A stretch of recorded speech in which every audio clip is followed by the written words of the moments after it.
فأعوذ بالله من الشيطان الرجيم بسم الله الرحمن الرحيم ونفس وما سواها فألهمها فجورها وتقواها قد أفلح من زكاها وقد خاب من دساها صدق اللہ العظیم۔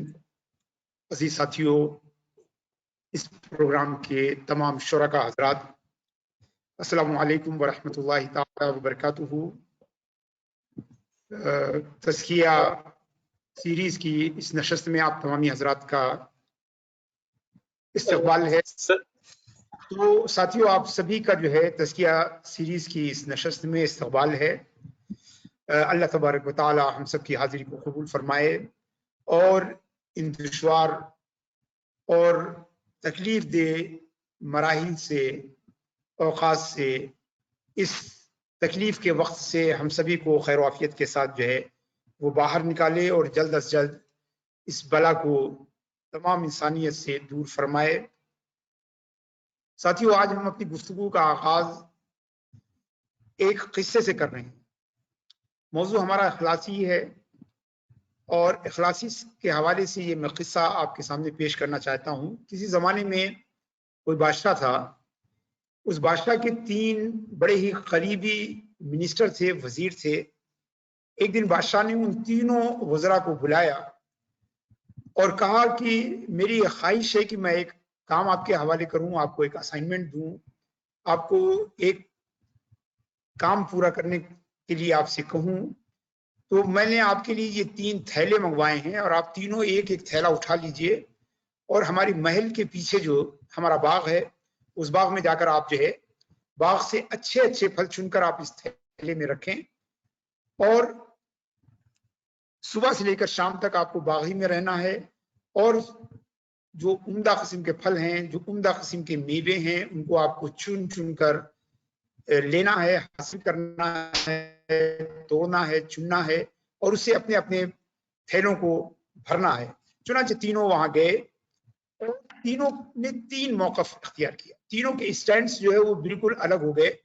ایک وزیر نے یہ سوچا کہ بادشاہ نے یہ کام کرنے کے لیے کہا ہے مگر وہ دیکھنے کے لیے تھوڑی آ رہا ہے، وہ ہماری نگرانی تھوڑی کر رہا ہے۔ بلا وجہ اس دھوپ میں جو ہے دن بھر جو ہے تھکنے کی کوئی ضرورت نہیں ہے، کوئی حاجت نہیں ہے کہ پہلے پھلوں کو تلاشا جائے، پھر ان کو چنا جائے، پھر ان کو توڑا جائے، ان کو جمع کیا جائے، ان کو تھیلے میں جو ہے بھرا جائے۔ یہ سب سے کچھ بھی بات نہیں ہے۔ زیادہ سے زیادہ ہم کو نکلتے ہوئے جو ہے بادشاہ کے سپاہی دیکھیں گے تو جھولے کو کسی چیز سے بھی بھر دیا جائے تاکہ جب ہم جھولا لے کے نکلیں تو بادشاہ کے سپاہی یہ دیکھیں کہ ہمارا جھولا بھرا۔ چنانچہ اس نے جو ہے ایک بھی پھل نہیں توڑا، صرف زمین پہ جو پتے پڑے ہوئے تھے، جو کنکر پتھر پڑے ہوئے تھے، اس نے اپنا جھولا جو ہے بھر کے اور ایک پیڑ کی ٹیک لگا کر جو ہے وہ سو گیا۔ دوسرا جو تھا اس نے یہ موقع اختیار کیا کہ اس نے کہا کہ ٹھیک ہے، جب بادشاہ کو نہیں دیکھنا ہے تو جو بھی قریب کے درختوں میں جو بھی پھل ہیں، کچے ہوں، پکے ہوں، کھٹے ہوں، میٹھے ہوں، اچھے ہوں، برے ہوں، انہی کو جمع کر لیتے ہیں۔ زیادہ مشقت کرنے کی ضرورت نہیں، زیادہ محنت کرنے کی ضرورت نہیں، تھکنے کی ضرورت نہیں ہے۔ چنانچہ اس نے 1-2 گھنٹے میں قریب کے درختوں سے جو ہے کچھ کچے پکے پھل جو ہے وہ توڑ کے جو ہے اپنا تھیلا بھرا اور وہ بھی آرام کرنے کے لیے بیٹھ گیا۔ مگر تیسرا جو تھا اس نے کہا نہیں، بادشاہ کو حکم ہے، بادشاہ اسے دیکھے یا نہ دیکھے، بادشاہ اسے ٹیسٹ کرے یا نہ کرے، مگر بادشاہ کا حکم ہے، ہمیں اسے پورا کرنا چاہیے۔ چنانچہ وہ شخص سارا دن دوڑ بھاگ کرتا رہا، سارے درختوں کا جائزہ لیتا رہا، سارے درختوں کے پھلوں کا جائزہ لیتا رہا اور بڑی محنت سے وہ دو سے اس نے بڑی ہی عمدہ قسم کے اچھے پھل جو ہے وہ جمع کیے اور اپنے تھیلی میں رکھے۔ شام کے وقت تینوں جو ہے وہاں سے نکلے، باغ سے باہر آئے تو عجیب منظر دیکھا کہ باغ کے باہر جو ہے فوج کی ایک بٹالین کھڑی ہوئی ہے اور اس کا کمانڈر آگے بڑھا اور اس نے کہا کہ بادشاہ نے مجھے حکم دیا ہے کہ آپ کے تھیلوں میں جو پھل بھرے ہوئے ہیں ان تھیلوں کے ساتھ آپ سب کو جو ہے وہ قید خانے میں ڈال دیا جائے۔ چنانچہ تینوں کو جو ہے سپاہی لے کے گئے، وہ 3 الگ الگ کوٹھریوں میں تینوں کو ان کے تھیلوں کے ساتھ بند کر دیا۔ اب جان سکتے ہیں کہ کیا نتیجہ ہوا ہوگا۔ جس نے جو ہے اور پورے 1 مہینے تک جو ہے ان کو اسی کوٹھی میں، قید خانے میں بند رکھا گیا، جیل خانے میں بند رکھا گیا۔ ظاہر سی بات ہے آپ اندازہ لگا سکتے ہیں کہ جس شخص نے کنکر پتھر اور پتیاں جمع کی تھی وہ 1 2 دن 3 دن بھی زندہ نہیں رہا جب تک بدن میں چربیاں تھیں، جب تک وہ اس کی سانس چلتی رہی. جب چربیاں گل گئیں، بدن میں طاقت ختم ہو گئی تو اس کی روح جو ہے قفس عنصری سے پرواز کر گئی اور اسی میں 3 4 دن میں اس کا انتقال ہو گیا. دوسرا جس نے جو ہے کچھ کچے پکے پھل جمع کیے تھے وہ مرا تو نہیں، مگر وہ کچے پکے پھل بے مزہ پھل کھائے نہیں جاتے تھے، کسی طرح 1 1 2 2 پھل کو زبردستی حلق سے اتار کے وہ زندہ رہا، مگر بے حد لاغر اور نحیف ہو گیا، کمزور ہو گیا، ساری اس کی صحت خراب ہو گئی اور 30 دن کسی طرح سے جو ہے اس نے اس پہ گزارا اور بالکل اس کا وزن جو ہے آدھا ہو گیا.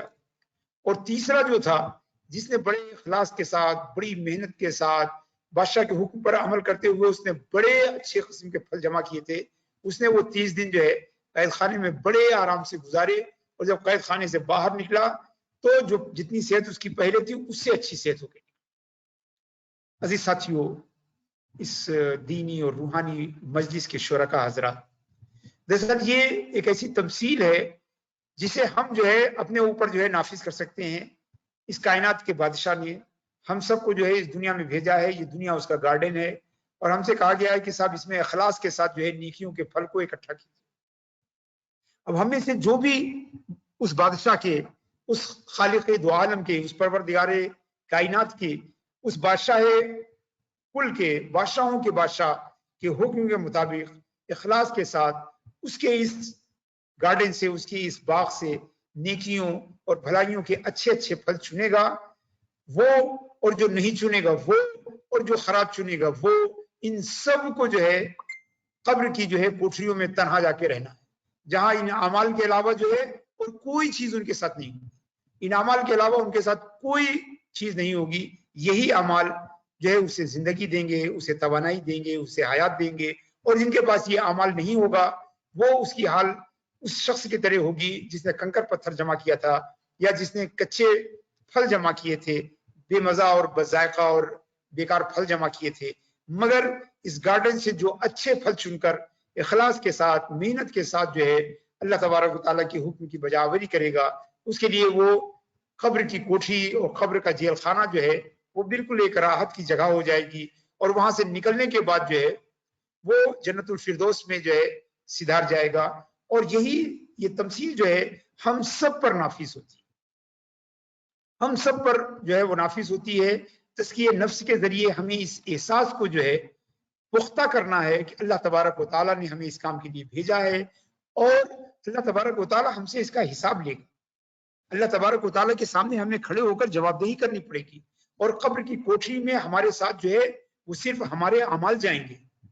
اب وہ اعمال جو ہم نے اخلاص کے ساتھ کیا ہے، جن اعمال کو ہم نے اخلاص کے ساتھ نہیں کیا ہے وہ اعمال جو ہے وہ ہمارے ساتھ نہیں جائیں گے. اللہ فرماتا ہے وَقَدِمْنَا إِلَىٰ مَا عَمِلُوا مِنْ عَمَلٍ فَجَعَلْنَاهُ هَبَاءً مَنثُورًا. ہم نے لوگوں کے اعمال کی طرف جو ہے توجہ کی تو میں نے ان کے اعمال کو، یعنی وہ اعمال جو اخلاص کے ساتھ نہیں تھے، وہ اعمال جو اللہ تعالیٰ کے لیے نہیں تھے، وہ اعمال جو ریا اور سما سے آلودہ تھے، اللہ فرماتا ہے کہ ان تمام اعمال کو ہم نے جو ہے غبار میں تبدیل کر دیا، یعنی بے قیمت بنا دیا، ان کا کوئی انہیں فائدہ نہیں رہے گا. ہبا منصورہ جو ہے، ہبا کہتے ہیں، آپ نے کبھی دیکھا ہوگا کہ کھڑکیوں اور روزنوں سے جو دھوپ آتی ہے تو اس کے اندر ہم کو مٹی کے باریک باریک جو ہے ذرات اور باریک باریک جو ہے ٹکڑے دکھائی پڑتے ہیں، اسے عربی میں ہبا کہتے ہیں. یعنی جس طرح وہ ہوا جو ہے بے قیمت ہوتا ہے، ایسے لوگ جو بغیر اخلاص کے عمل کریں گے، جو بغیر اخلاص کے کام کریں گے، ان کے اعمال جو ہے اسی حبان منصورہ کی طرح، اڑتے ہوئے غبار کی طرح، منتشر غبار کی طرح جو ہے وہ ہو جائیں گے. اللہ کے رسول صلی اللہ تعالی علیہ وسلم نے اپنے صحابہ سے ایک اور تشبیہ دی ہے ان اعمال کی جو اعمال جو ہے وہ اخلاص سے خالی ہوتے ہیں، جو سنسیئرٹی سے خالی ہوتے ہیں. عزیزان گرامی، ایک ریاکار جو ہے، ایک ریا اور سمعہ کے لیے، دنیا کو دکھانے کے لیے جو عمل کرتا ہے، یہ آخرت کے بازار میں، آخرت کی منڈی میں جو ہے اس خریدار کی مانند ہوگا، اس خریدار کی طرح ہوگا جو اپنے تھیلے میں پیسے کے بجائے کاغذ کے ٹکڑے لے کر جاتا. ظاہر سی بات ہے کہ وہ کاغذ کے ٹکڑے جو ہے وہ بازار میں جو ہے اس کی کوئی مدد نہیں کر سکتے ہیں، اس کے کسی کام نہیں آ سکتے ہیں، بلکہ بعض دکاندار تو اس کے ساتھ سختی بھی کر سکتے ہیں، اس کی پٹائی بھی کر سکتے ہیں کاغذ کے ان ردی ٹکڑوں کے مقابلے میں۔ تو جس طرح کاغذ کے یہ ردی ٹکڑے جو ہے دنیا کے بازار میں نہیں چلتے، ویسے ہی جو ہے ہمارے اعمال جو اخلاص سے خالی ہوتے ہیں وہ آخرت کے بازار میں نہیں چلیں گے، اور وہ اعمال جو ہے وہ ہمارے منہ پر مار دیے جائیں گے۔ اللہ فرماتا ہے فَجَعَلْنَاهُ هَبَاءً مَّنثُورًا، ہم نے ان اعمال کو جو ہے منتشر غبار کی شکل میں بدل دیا، اس کا کوئی فائدہ جو ہے انہیں نہیں پہنچا ہے۔ تو لہٰذا ضروری ہے کہ ہم اخلاص سے عمل پیدا کریں، اور عمل جو ہے ہمارے لیے تبھی نفع بخش ہوگا جب وہ خالص ہوگا، پیور ہوگا، اللہ تعالیٰ کے لیے ہوگا، اللہ تبارک و تعالیٰ کے ثواب کے لیے ہوگا، اللہ تبارک و تعالیٰ کی رضا کے لیے ہوگا، وہی عمل جو ہے ہمارے کام آئے گا۔ اور دوستو قبر کی کوٹری میں صرف عمل ہی کام آئے گا، نہ وہاں دولت کام آئے گی، نہ وہاں کوئی جاہو نسب کام آئے گا، نہ جاہو حشم کام آئے گا، نہ دولت و ثروت کام آئے گی، نہ اقتدار اور قوت کام آئے گی۔ اللہ کے رسول صلی اللہ علیہ وسلم نے بڑی خوبصورت تفصیل دی ہے، آپ حضرات نے بارہا سنا ہوگا علماء سے، واعظین سے، اور وہ میں دوبارہ آپ کے سامنے پیش کرنا چاہتا ہوں۔ وہ بڑی عمدہ تفصیل ہے۔ اللہ کے رسول نے فرمایا کہ ایک شخص تھا جس کے 3 دوست تھے، جب وہ شخص مرنے لگا تو اس نے اپنے تینوں دوستوں کو بلایا، اور تینوں دوستوں کو بلانے کے بعد ان سے پوچھا کہ تم ہمارے دوست تھے، میں تمہارا دوست تھا، تم دیکھ رہے ہو کہ میں نزا کے قریب پہنچ رہا ہوں، موت کے قریب پہنچ رہا ہوں، بتاؤ تم اپنی حق دوستی کیسے ادا کرو گے، تم ہمارے کیا کام آ سکتے ہو، ہماری کیسے مدد کر سکتے ہو اس حالت میں کہ جب میں موت کے قریب ہو رہا ہوں، دنیا سے رخصت ہو رہا ہوں، تم ہماری کیا مدد کر سکتے ہو۔ تو ایک دوست آگے بڑھے گا اور وہ کہے گا کہ بھائی ہم آپ کے لیے، اگر آپ کو دوا چاہیے، اگر آپ کو طبیب چاہیے، اگر آپ کو جو ہے وہ فروٹ چاہیے، اگر آپ کو کھانا چاہیے، تو ہم یہ سب آپ کو فراہم کر سکتے ہیں، اس سے زیادہ جو ہے ہم آپ کے لیے کچھ نہیں کر سکتے۔ وہ دوسرے دوست سے پوچھے گا کہ تم کیا کر سکتے ہو، تو دوسرا دوست کہے گا کہ بھائی جو کام آپ کا پہلا دوست کر سکتا ہے وہ کام میں بھی کر سکتا ہوں، اور اگر آپ کا انتقال ہو جائے گا تو ہم آپ کے لیے ایصال ثواب بھی کر سکتے ہیں، ہم آپ کے لیے جو ہے وہ دعائیں بھی کر سکتے ہیں، آپ کی مغفرت کی طلب بھی کر سکتے ہیں، اور اس کے علاوہ ہم کیا کر سکتے ہیں، کوئی آپ کی جگہ پہ مر تو نہیں سکتا ہے، کوئی آپ کے ساتھ قبر تو نہیں جا سکتا ہے۔ تو اس آدمی نے تیسرے دوست سے پوچھا کہ بتاؤ تم کیا کر سکتے ہو۔ وہ دوست آگے بڑھا، اس نے کہا کہ ہماری اور تمہاری دوستی جو ہے بڑی اخلاص پر قائم تھی، بڑے جو ہے قربت پر قائم تھی، میں یہ جو دونوں جو کر رہے ہیں وہ تو میں کروں گا ہی، مگر میں تمہارے ساتھ تمہاری موت تک تمہارے ساتھ رہوں گا، جب تمہاری روح جو ہے تمہارے بدن سے نکل جائے گی تب بھی میں تمہارے بدن کے ساتھ رہوں گا، جب تمہارے جسم کو قبر میں اتارا جائے گا تب بھی میں تمہارے ساتھ قبر میں۔ اللہ کے رسول نے پوچھا صحابہ کرام سے تم جانتے ہو وہ آدمی کون ہے اور اس کے وہ 3 دوست کون ہیں؟ صحابہ نے کہا کہ اللہ و رسولہ عالم، اللہ اور اس کے رسول زیادہ جانتے ہیں۔ تو اللہ کے رسول صلی اللہ تعالی علیہ وسلم نے فرمایا کہ میرے صحابہ وہ آدمی جو ہے تم میں سے ہر ایک شخص ہے، ہر انسان ہے، اور اس کے 3 دوست جو ہے تم میں سے ہر ایک کے پاس ہیں۔ پہلے دوست کا نام ہے مال، دوسرے دوست کا نام ہے عیال، اور تیسرے دوست کا نام ہے اعمال۔ ہر آدمی کے پاس یہ 3 دوست ہوتے ہیں، مال، عیال یعنی خانہ، بچے، گھر والے، عیال، اور اعمال یعنی وہ نیک اعمال جو اخلاص کے ساتھ کیے۔ دراصل وہی ہمارے اخلاص کے ساتھ کیے جانے والی نیک اعمال ہی ہمارے ساتھ قبر میں اتریں گے، وہ قبر کے اندھیرے میں ہمارے لیے اجالا ہوں گے، وہ قبر کی وحشت میں ہمارے لیے انس کا باعث ہوں گے، وہ قبر کی زحمتوں سے ہمیں بچانے والے ہوں گے، اور وہ اعمال جو ہے وہ جنت تک ہماری رفاقت کریں۔ مگر یہ انہی اعمال کے بارے میں ہے جو اخلاص کے ساتھ کیے۔ عزیز ساتھیو، جیسا کہ ہم نے بتایا کہ ہم جسمانی عبادت کے مرحلے سے نکل کر جو ہے قلبی عبادت کی طرف جا رہے ہیں، نفس کی عبادت کی طرف جا رہے ہیں، روح کی عبادت کی طرف۔ ہم نے تقویٰ کا ذکر کیا، یہ بھی روح کی عبادت ہے۔ ہم اخلاص کی بات کر رہے ہیں، یہ اخلاص بھی ایک قلبی عبادت ہے، ایک قلبی عبادت ہے اور فرض عین ہے۔ فرض عین کا مطلب یہ کہ ہر انسان پر انڈیویجولی جو ہے وہ اوبلیگیٹری ہے، سب کے لیے انڈیویجولی جو ہے یہ فرض ہے، جیسے کہ نماز فرض عین ہے، روزہ فرض عین ہے۔ اسی طرح اخلاص بھی جو ہے وہ ہے، اور اخلاص کی بہت ساری ڈیفینیشن کی گئی ہیں، کچھ میں نے آپ کو پہلے بھی بتایا، کچھ آج کی گفتگو میں بھی میں آپ کے سامنے پیش کروں گا۔ اخلاص انسان کا یہ ہوتا ہے کہ انسان اپنے نیک اعمال کو اسی طرح چھپائے جس طرح وہ اپنے بدعمالی کو چھپائے، یعنی یہ پسند نہ کرے کہ کوئی اسے جانے، یہ خواہش نہیں، خواہش تو اور بات ہے، پسند بھی نہ کرے کہ کوئی اسے جانے، یعنی یہ بات اس کو اچھی نہ لگے کہ کوئی اس کے اعمال کو، نیک کام کو جو ہے وہ جانے، یہ اس کی خواہش ہے۔ اور یہ نیک کام وہ اتنی خفیہ طور پر کرے کہ جیسے حدیث شریف میں آیا ہے، میں اس حدیث کو تقریباً کئی بار آپ کے سامنے پیش کر چکا ہوں کہ 7 لوگ ہوں گے، سبعۃ یظلھم اللہ فی ظلہ یوم لا ظل الا ظلہ، کہ قیامت کے دن اللہ تبارک و تعالیٰ 7 لوگوں کو اپنے عرش کے سائے میں لے گا، جس دن اللہ تبارک و تعالیٰ کے سائے کے علاوہ، اس کی سائے رحمت کے علاوہ کوئی سایہ نہیں ہوگا۔ کئی لوگوں کو میں ذکر کر چکا ہوں، تقوی کے حوالے سے میں ذکر کر چکا ہوں، صحبت کے حوالے سے بھی انہی 7 میں سے ایک آدمی کا ذکر کر چکا ہوں، میں اخلاص کے حوالے سے بھی ایک شخص کا ذکر ہے۔ اللہ کے رسول صلی اللہ تعالیٰ علیہ وسلم فرماتے ہیں رجل تصدق بصدقۃ واخفاہ، ان 7 لوگوں میں سے ایک شخص وہ ہوگا کہ جس نے صدقہ دیا اور اپنے صدقے کو چھپایا، اپنے صدقے کو چھپایا، اتنا چھپایا حتی لا تعلم شمالہ ما تنفق یمینہ، یہاں تک کہ دائنے ہاتھ سے اس نے جو خرچ کیا ہے اس کی خبر بائیں ہاتھ کو نہ ہو۔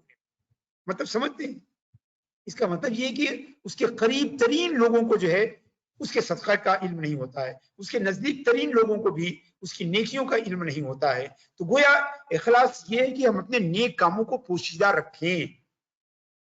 یہاں یہ سوال ہو سکتا ہے کہ کبھی کبھی ہم نیک کام اگر کھل کے کرتے ہیں، لوگوں کے سامنے کرتے ہیں، تو لوگوں کو اس سے ترغیب ملتی ہے، لوگوں کو اس سے حوصلہ ملتا ہے، لوگوں کو اس پر عمل کرنے کی جو ہے وہ خواہش لوگوں کے اندر پیدا ہوتی ہے۔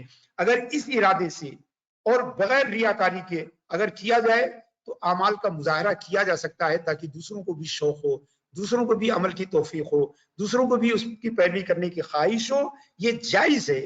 مگر یہ جو میں عرض کر رہا ہوں یہ عام حالات میں، جبکہ ہم عمل خالص اللہ تبارک و تعالیٰ کی رضا کے لیے کر رہے ہیں اور کوئی مقصد نہیں ہے، تو ہمیں چاہیے کہ ایسے تمام اعمال کو جو ہے، ایسے تمام کاموں کو، ایسی تمام نیکیوں کو ہم چھپا کے کریں۔ اور یہی بزرگان دین رضوان اللہ تعالیٰ علیہم اجمعین کا طریقہ تھا، ان کا اصول تھا۔ آپ جانتے ہیں کہ امام زین العابدین سید سجاد علی بن حسین رضی اللہ تعالیٰ عنہ جب مدینے میں رہتے تھے تو روزانہ رات میں جو ہے وہ اپنی پیٹھ پر جو ہے کھانے پینے کا سامان لاد کر جاتے تھے، اپنے چہرے کو جو ہے کپڑے سے ڈھک کے جاتے تھے اور مدینے کے غریبوں کی مدد کرتے تھے۔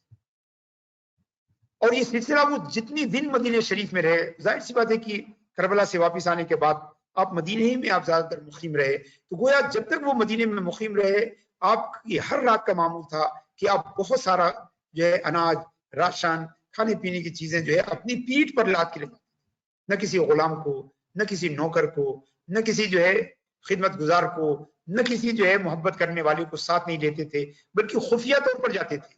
تو نہ صرف یہ کہ وہ صدقہ کرنے میں کسی کی مدد نہیں لیتے تھے، بلکہ جن کی مدد کرتے تھے ان سے بھی اپنے کو خفیہ رکھتے تھے، ان سے بھی اپنے کو چھپا کر رکھتے تھے، اور رات بھر جو ہے وہ کرتے تھے اور اپنے ماننے والوں کو بتاتے تھے کہ ان صدقہ، یہ صدقہ جو ہے، ان صدقۃ السر تطفی غضب الرب، غور سے سنیے گا کہ چھپا کے دیا جانے والا صدقہ جو ہے وہ اللہ تعالیٰ کے غصے کو ٹھنڈا کر دیتا ہے، اللہ تعالیٰ کی ناراضگی کو دور کر دیتا ہے، اللہ تعالیٰ کے غضب کو جو ہے وہ ہٹا دیتا ہے۔ تو یہ صدقہ سر ہے، امام فرماتے ہیں کہ ان صدقۃ السر تطفی غضب الرب، چھپا کر دینے والا صدقہ، خاموشی سے دینے والا صدقہ، بغیر بتا کے دینے والا صدقہ جو ہے، راز کے ساتھ جو ہے دینے والا صدقہ جو ہے اللہ تعالیٰ کے غضب اور غصے کو جو ہے وہ ٹھنڈا کرتا ہے۔ اور محمد ابن اسحاق فرماتے ہیں کہ جب امام زین العابدین رضی اللہ تعالیٰ عنہ کا وصال ہوا تب مدینے کے لوگوں کو پتا چلا کہ انہیں رات میں ان کی مدد کرنے والا، رات میں ان کو کھلانے والا، رات میں ان کے درمیان رزق بانٹنے والا وہ کون تھا؟ وہ اللہ کے رسول صلی اللہ علیہ وسلم کے خاندان کا چشم و چراغ تھا۔